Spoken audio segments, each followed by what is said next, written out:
বাংলাদেশ আমার মরণ বাংলাদেশ সকলে তালি দিবেন তালি প্রথম বাংলাদেশ আমার সকলে তালি বাংলাদেশ জীবন বাংলাদেশ আমার মরণ বাংলাদেশ বাংলাদেশ বাংলাদেশ বাংলাদেশ বাংলাদেশ বাংলাদেশ বাংলাদেশ বাংলাদেশ বাংলাদেশ বাংলাদেশ বাংলাদেশ বাংলাদেশ বাংলাদেশ প্রথম বাংলাদেশ আমার শেষ বাংলাদেশ জীবন বাংলাদেশ আমার মরণ বাংলাদেশ প্রথম বাংলাদেশ আমার শেষ বাংলাদেশ জীবন বাংলাদেশ আমার মরণ বাংলাদেশ বাংলাদেশ বাংলাদেশ বাংলাদেশ বাংলাদেশ বাংলাদেশ বাংলাদেশ বাংলাদেশ বাংলাদেশ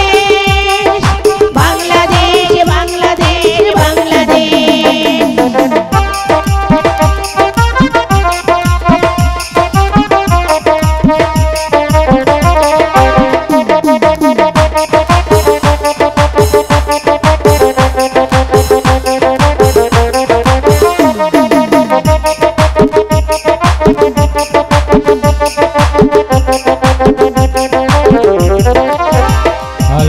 আমার আঙিনা ছড়ানো বিছানো সোনা সোনা ধুলিকণা মাটির মমতায় ঘাস ফসলে সবুজের আলপনা আমার আঙিনায় ছড়ানো বিছানো সোনা সোনা ধুলিকণা মাটির মমতায় ঘাস ফসলে সবুজের আলপনা আমরা তাতে রেখেছি স্বপ্নের বীজ বনে আমরা তাতে রেখেছি স্বপ্নের বীজ বনে প্রথম বাংলাদেশ আমার শেষ বাংলাদেশ জীবন বাংলাদেশ আমার মরণ বাংলাদেশ প্রথম বাংলাদেশ আমার শেষ বাংলাদেশ জীবন বাংলাদেশ আমার মরণ বাংলাদেশ বাংলাদেশ বাংলাদেশ বাংলাদেশ বাংলাদেশ বাংলাদেশ বাংলাদেশ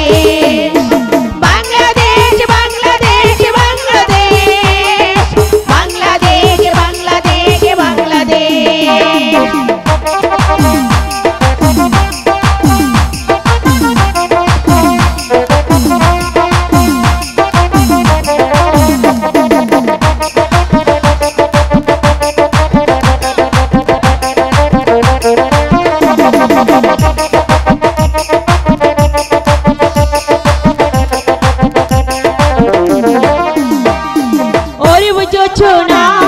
সাজানো রাঙানো ঝিলিমিলি চাতলে নিবিড়ি বন ছাই প্রিয় পাপিয়া হৃদয়ের প্রান্তরে অরূপ যোজনায় সাজানো রাঙানো ঝিলিমিলি চাতলে নিবিড়ি বন ছাই প্রিয় পাপিয়া হৃদয়ের প্রান্তরে আমরা তাতে রেখেছি স্বপ্নের দ্বীপ জেলে আমরা তাতে রেখেছি স্বপ্নের দ্বীপ জেলে প্রথম বাংলাদেশ আমার শেষ বাংলাদেশ জীবন বাংলাদেশ আমার মরণ বাংলাদেশ প্রথম বাংলাদেশ আমার শেষ বাংলাদেশ জীবন বাংলাদেশ আমার মরণ বাংলাদেশ বাংলাদেশ বাংলাদেশ বাংলাদেশ বাংলাদেশ বাংলাদেশ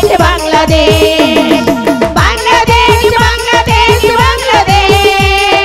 বাংলাদেশ বাংলাদেশ বাংলাদেশ বাংলাদেশ